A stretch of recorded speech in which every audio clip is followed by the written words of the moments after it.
sacrée étape, hein.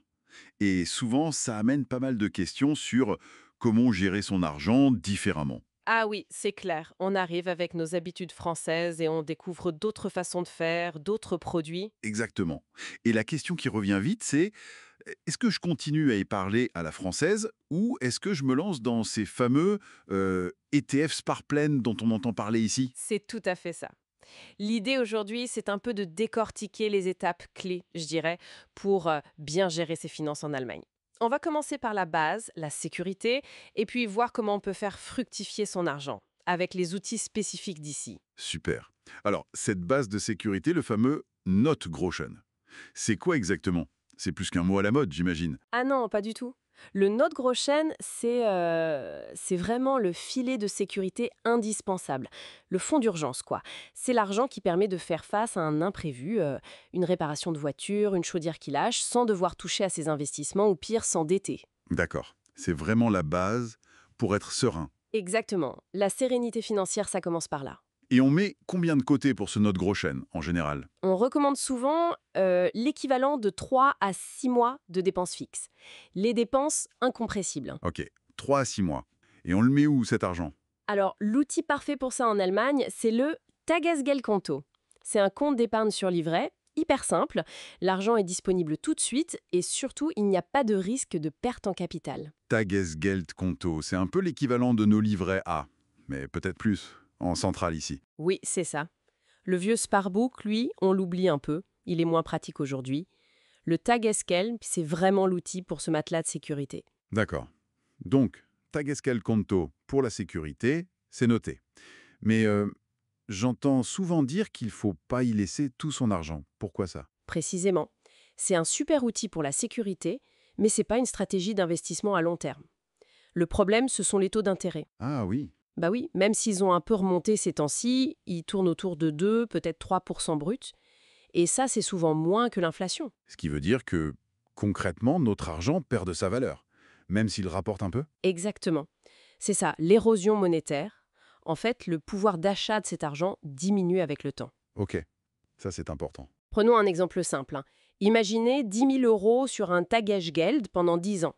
Si l'inflation est en moyenne à, disons, 3,5% et que le compte rapporte 2%, eh ben, au bout des 10 ans, même si le chiffre sur le compte a un peu augmenté, on achètera beaucoup moins de choses avec. D'accord, je vois. C'est pour ça qu'il ne faut pas tout laisser dormir dessus. Voilà, il faut y laisser le note gros chêne et peut-être l'argent pour des projets très courts, genre dans l'année. Mais pas plus. Et il y a une histoire de fiscalité aussi, non, avec ces intérêts? Oui, c'est le Sparepauschbetrag. C'est un abattement fiscal sur les revenus du capital, donc les intérêts, les dividendes, etc. Pour une personne seule, c'est 1 000 euros par an. Intéressant. Mais attention, pour que ça s'applique automatiquement, il faut absolument remplir un papier pour chaque banque où on a des intérêts. Ça s'appelle le Freistellungsauftrag. Freistellungsauftrag. D'accord. Si on ne le fait pas, Ben, la banque prélève l'impôt à la source, même si on est en dessous des 1 000 euros. Donc, il faut vraiment y penser. ok, super important ce détail. Bon, une fois qu'on a notre Notgroschen sur le Tagesgeld, qu'on a envoyé le Freistellungsauftrag, on fait quoi pour que l'argent travaille un peu plus? Alors là, une fois la sécurité assurée, on peut penser à l'investissement.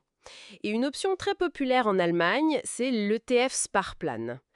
C'est assez différent de ce qu'on connaît en France avec l'assurance vie, par exemple. ETF Sparplan. Explique-nous un peu ce que c'est. Ben, c'est tout simple en fait, c'est un plan d'investissement programmé.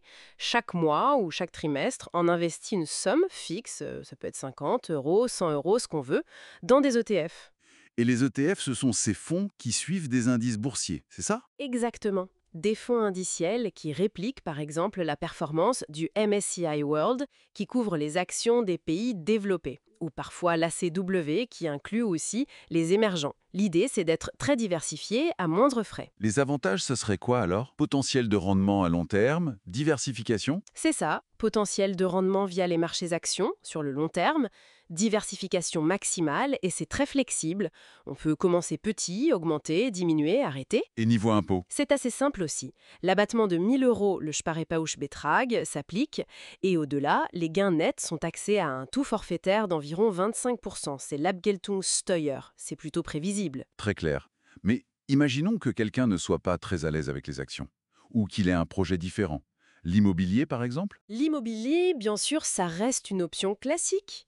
Mais attention, en Allemagne, acheter coûte cher au départ. Ah oui, oui.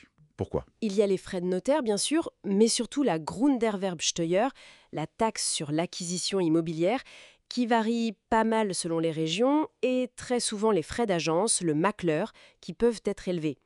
Du coup, l'apport personnel nécessaire est souvent bien plus important que pour démarrer un ETF Sparplan. D'accord. Donc un ticket d'entrée plus élevé pour l'immobilier. Carrément. Et si on a un projet à moyen terme, disons dans 2 ou 3 ans, on veut acheter une voiture ou financer cet apport immobilier, justement. Là, on n'est plus dans l'investissement long terme pour la croissance.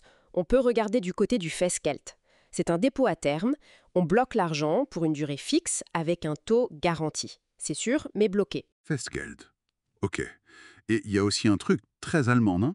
Le Le. Le Bausparvertrag. Oui, très culturel ici.